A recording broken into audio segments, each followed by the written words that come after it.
कितने की house tax आ रही है, कितने की नहीं आ रही है, उसकी लिखित जानकारी डिटेल मुझे चाहिए। मतलब जमीनें पड़ी है मेरे वार्ड में भी, कितने जमीनें पड़ी है, उसका मालिक का कोई अता पता नहीं है डीसी साहब, उससे भी नगर निगम को कर लेना चाहिए, क्योंकि साफ सफाई सभी कुछ तो हमारे निगम के अधिकारी करते हैं, तो उससे भी कर लेना चाहिए। हमारे पास जो आवारा पशु हैं वो बीमार हो जाते हैं, तो उनके लिए क्या है व्यवस्था नगर निगम में? कोई अस्पताल हैं जहाँ की उस पशु को इलाज करवाया जाए, या कोई गाड़ी जो उठा के ले जाए या पशु को, आवारा पशु को इलाज करें। उसी तरह आवारा कुत्ते हैं जो कि बुजुर्ग नागरिक, बच्चे को, किसी भी नागरिक को काट लेते हैं, बार बार काटा जाता है, ये नहीं है एक ही बार, कभी बुजुर्ग को काट लिया, कभी बच्चे को काट लिया, कभी महिला को काट लिया। उसका दिन प्रतिदिन ये अनऑथराइज बढ़ ही रहा है, कोई वहाँ जाने के लिए राजी नहीं है। मुझे तो आज तक ये भी नहीं पता है अशोक जी है कौन, बीआई अशोक जी हैं कौन, मुझे पता ही नहीं है। कई बार, एक बार मैंने फ़ोन भी किसी से उपलब्ध करवा के फ़ोन भी किया, लेकिन अभी तक वो नहीं पूछने आए हैं कि मैडम कहाँ क्या करवाना है, नहीं करवाना है। उनका एक ही है, 34 वार्ड में मैं अकेला हूँ, कहाँ कहाँ जाऊँगा, कहाँ कहाँ क्या काम करवाऊँ। अध्यक्ष जी सभी ने बात सुनी, बहुत बहुत धन्यवाद। अध्यक्ष जी, मैं आपके माध्यम से पूछना चाहती हूँ कि आवारा पशुओं को उठाने की क्या व्यवस्था हमारी एमसीडी में है, क्योंकि कोई भी पशु अगर मर जाता है तो फोन करते रह जाते हैं, लेकिन गाड़ी वहाँ तक पहुँच नहीं पाती। दूसरा, गाय या भैंस जो भी बीमार हो जाती है उसके लिए क्या ट्रीटमेंट की व्यवस्था हमारी एमसीडी की तरफ से है या नहीं, ये बताया जाए। और एमसीडी में जो हाउस टैक्स की व्यवस्था चली हुई है, कितने व्यक्तियों ने मेरे वार्ड से हाउस टैक्स अभी तक जमा कराया है, मेरे को उसकी लिस्ट दी जाए एक तो, और फिर आगे उसको मतलब कैसे हम लोगों तक ले सके, ज़्यादा से ज़्यादा हमें हाउस टैक्स मिल सके, इसके लिए हमने क्या आगे की प्रक्रिया बनाई है, ये हमें बताया जाए, जिससे कि ज़्यादा से पैसा हम एमसीडी को दिला सके। दूसरा, कितनी दुकानों पर मीट वाली जो खुली दुकानें हैं, कितनी बार हमने उनकी कहा कि भाई इन पर एक्शन करो, लेकिन अभी तक कोई एक्शन क्यों नहीं हुआ? अगर हुआ है तो उसकी हमें जानकारी दी जानी चाहिए। Thank you. मैं 2 सुझाव देना चाहूँगा।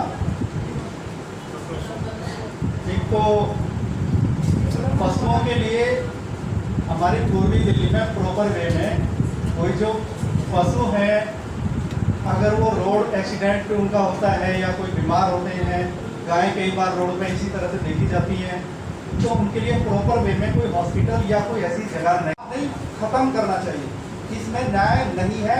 कई लोग ऐसे हैं कि जो 40 गज के मकान में वो लाखों रुपए कमा रहे हैं, और कई ऐसे हैं कि जो बिल्कुल 40 गज है, उनके पास में 50 गज है, 100 गज है, लेकिन वो उनकी माली हालत ऐसी है कि वो टैक्स पे नहीं कर पाते। तो ये प्रॉपर वे में ठीक नहीं है। मेरा मानना है कि टैक्स बिल्कुल खत्म होना चाहिए। उसको माफ कर दे तो और भी अच्छी बात है। जिस समाज ने हमें यहाँ के खड़ा करा है, जिस जनता ने हमें यहाँ के बोलने के लिए मौका दिया, उनकी भलाई के लिए इस हाउस टैक्स को माफ कराया जाए। और अपने बाढ़ में सभी कुत्तों की तो है ही दिक्कत, कहता हूँ उनके जैसा हाउस टैक्स का एक काटा। पिछली बार आपकी 2 दिन पहले फिर काटा कुत्ते ने। यार इंस्पेक्टर साहब बोलते हैं कि पागल कुत्ता है वो 3 दिन में मर जाता है। अरे 3 दिन में मर जाता है तो तुम उठाते क्यों नहीं उसे? ये समस्या बहुत ज्यादा है कुत्तों की, इसको दूर किया जाए। और जैसे भाई बिट्टू बहन ने बताया और हमारे भाई ने बताया, हमारे लिए रूम या वो प्लीज करा जाए। मेरे यहाँ पे कच्चे मीट की करीब 10 से 15 दुकानें हैं गोकलपुरी के अंदर। मैडम, मेरे एरिया के अंदर करीब 15 कच्चे मीट की दुकानें हैं। 3 साल से हम लगातार बोलते आ रहे हैं। अभी काफी टाइम से तो मीटिंग हमारी चल ही नहीं रही थी, तो 3.5 साल आप लगा लीजिए। इन दुकानों में 2 दुकान लाइसेंस की हैं, बाकी बिना लाइसेंस वाली ऐसी चल रही हैं। हमेशा हम लोग बोलते हैं या तो इनको लाइसेंस दे दो। मेरे यहाँ 15 मीट की कच्चे मीट की दुकानें हैं, बार बार बोलने के बाद भी उन दुकानों को बंद नहीं कराया गया। और 2 दुकानें स्पेशली ऐसी हैं जिसके मेरे पास 5-6 लेटर आ चुके हैं पड़ोसियों के। वहाँ बिल्कुल सड़े हुए मुर्गे, मरे हुए मुर्गे जो वाकई में गर्दन उनकी लटकी होती है और पिंजरे में बंद वो आते हैं, उनको काट कर बेचा जाता है। बार बार मैं शिकायत कर रही हूँ लेकिन अभी तक उस पर कार्रवाई नहीं हुई। वो नई दुकानें खुली हैं 2 गोकलपुरी, जब मेट्रो स्टेशन से अंदर जाएंगे, थोड़ी लोकेशन आप थोड़ा समझा दें अधिकारियों को। गोकलपुर गांव के अंदर जब मेट्रो स्टेशन से अंदर जाएंगे, पहला कट पड़ेगा पुलिया लेफ्ट हैंड साइड, वहीं से लगते हुए वो 2 दुकानें हैं। रिटर्न में उनकी शिकायत आई हुई है कि मरे हुए मुर्गे का मीट वो बेचते हैं। कृपया करके इन 2 दुकानों को स्पेशली बंद कराया जाए। आपसे मेरी मतलब बस ये समझिए कि अधिकार होने के नाते मैं आपको बोल रही हूँ कि ये 2 दुकानें स्पेशली बंद कराई जाए किसी भी कीमत पर। इंटरव्यू ले लेंगे उनका। दूसरा 2 दुकानें लाइसेंस वाली है, बाकी की दुकानों को आज तक लाइसेंस क्यों नहीं दिया गया?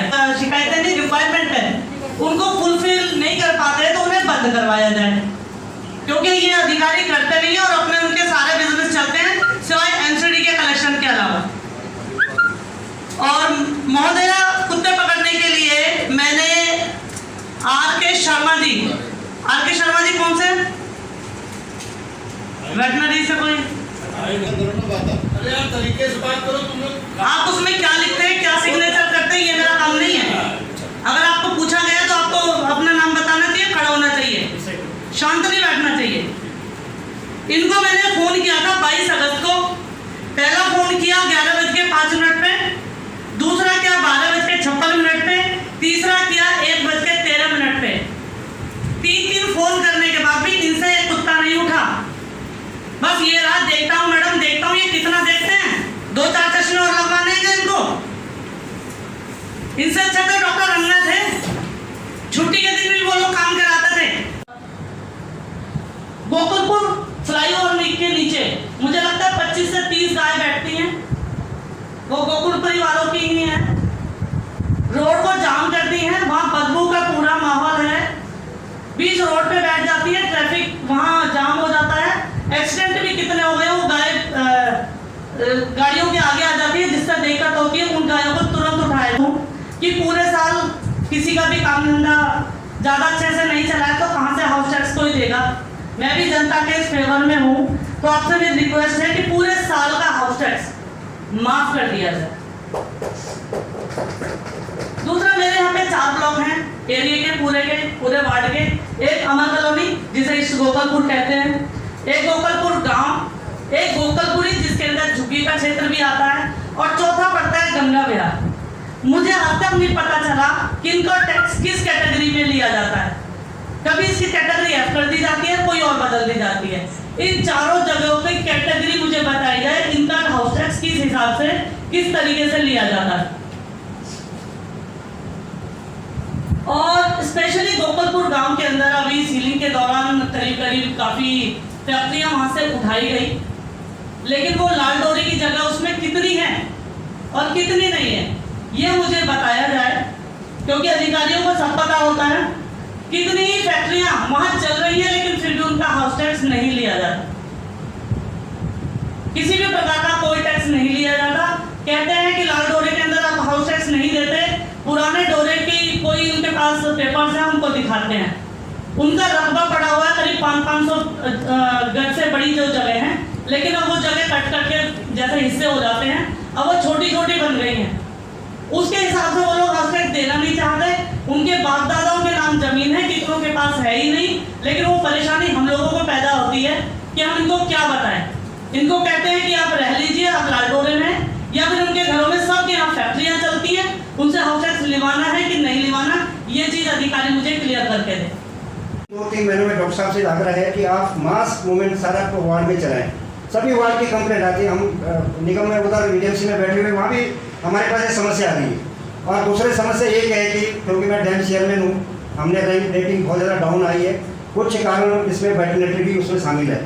आपका गोबर नालियों में आ जाता है, आगे से बिल्कुल भी हमें डॉक्टर साहब आपको बोल रहे हैं हम आपका भी चालान करेंगे, डैम डिपार्टमेंट आपके डिपार्टमेंट का चालान करेगा जहाँ से आपका गोबर नालियों में आएगा।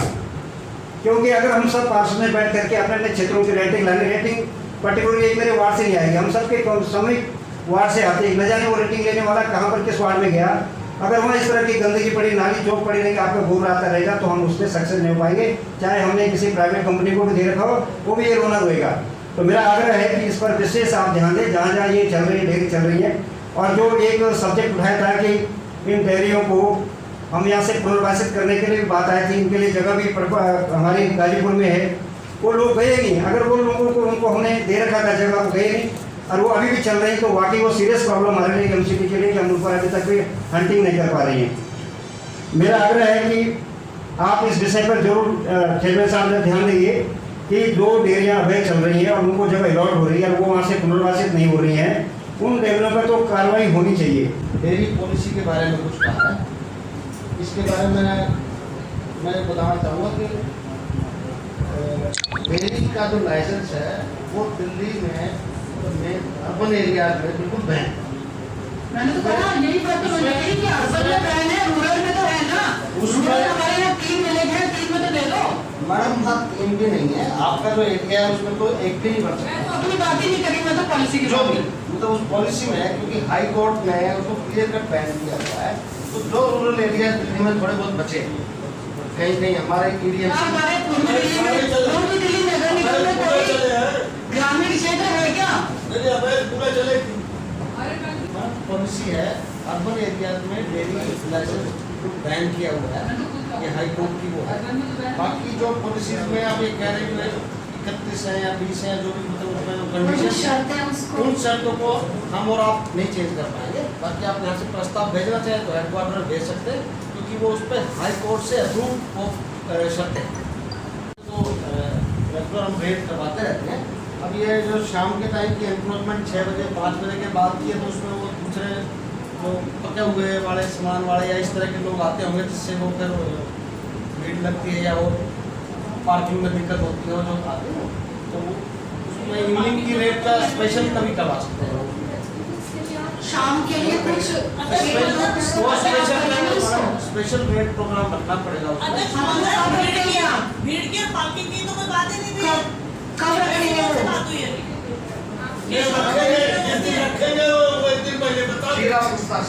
आ गए हैं तो वो सब्जेक्ट का जवाब देंगे। सिर्फ डीसीलिंग के मैटर में एक कंफ्यूजन, इसलिए मैं उसको क्लियर कर दूं कि कोर्ट सुप्रीम कोर्ट का जो ऑर्डर आया है वो फैक्ट्रीज की डीसीलिंग के बारे में नहीं है, वो इलीगल कंस्ट्रक्शन की पॉलिसी है कि जो बिल्डिंग्स में इलीगल कंस्ट्रक्शन हुआ था और उनको मॉनिटरिंग कमेटी ने सील करा दिया था, उसको सुप्रीम कोर्ट ने ये ऑब्जर्वेशन लिया है कि हमने आपको ये पावर नहीं दी थी, आप you are gone beyond your jurisdiction, तो उनको खोला जाए। तो वो फैक्ट्री से नहीं पर्टेन करता, वो इलीगल बिल्डिंग कंस्ट्रक्शन पर। तो बिल्डिंग वालों ने जो सील करी थी वो लोग वो उनको डीसील कर रहे हैं। जो सीलिंग मॉनिटरिंग कमेटी के माध्यम से नहीं हुई, लेकिन उसके बाद भी सील हुई है, क्या उनका भी ऑर्डर है? नहीं, अभी कोई ऑर्डर नहीं है।